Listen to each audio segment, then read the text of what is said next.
来一场说走就走的旅行，发现没票。iOpen 为你盘点售价排名前10的私人飞机。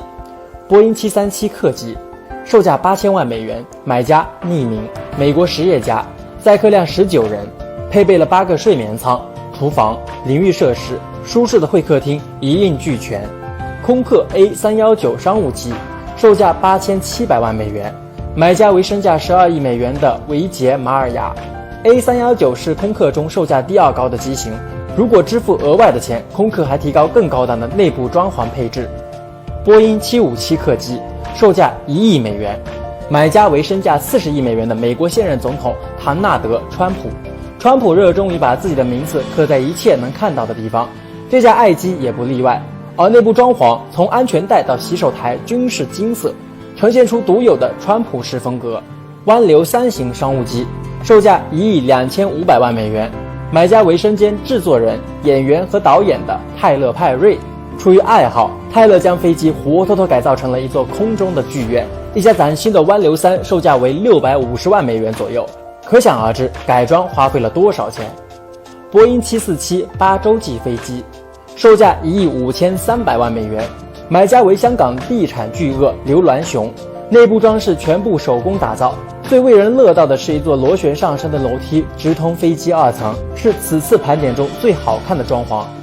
波音767-33A ER 客机，售价1亿2000万到1亿7000万之间，买家是已经拥有了世界第2贵游艇的罗曼。罗曼的飞机搭配了一个30座的餐厅，现在主要用于载着罗曼买下的切尔西足球队飞来飞去打比赛。波音747-400，售价2亿2000万，买家是沙特阿拉伯的王室成员瓦利德王子，这是王子家里最便宜的那架。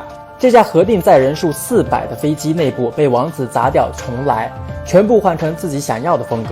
波音747-430，售价2亿3300万，买家为世界上最有钱的君主哈桑纳尔·博尔基亚，舱内的一切都用纯金和水晶打造，坐在珠宝盒里飞行才是真正的炫富。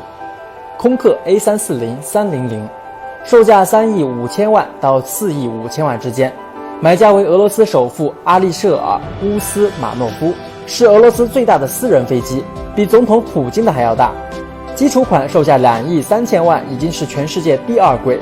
艺术品般的舱内装潢和昂贵的安保系统又轻松花掉了1.5到2个亿的费用。空客定制的 A380，售价5亿美元，买家是刚刚那位瓦利德王子。金王座、金色歌剧院、金色土耳其玉、劳斯莱斯的车库，果然没有对比就没有伤害。小伙伴们，如果你有1个亿，你打算用来干嘛呢？欢迎在评论区留言。八字算命术，雅称八字命理，是基于生辰八字推算的一门占卜术。向大家推荐一位研究八字命理20余年的道长，擅长八字算命、居家风水布局、灵符法事。道长微信：20882988。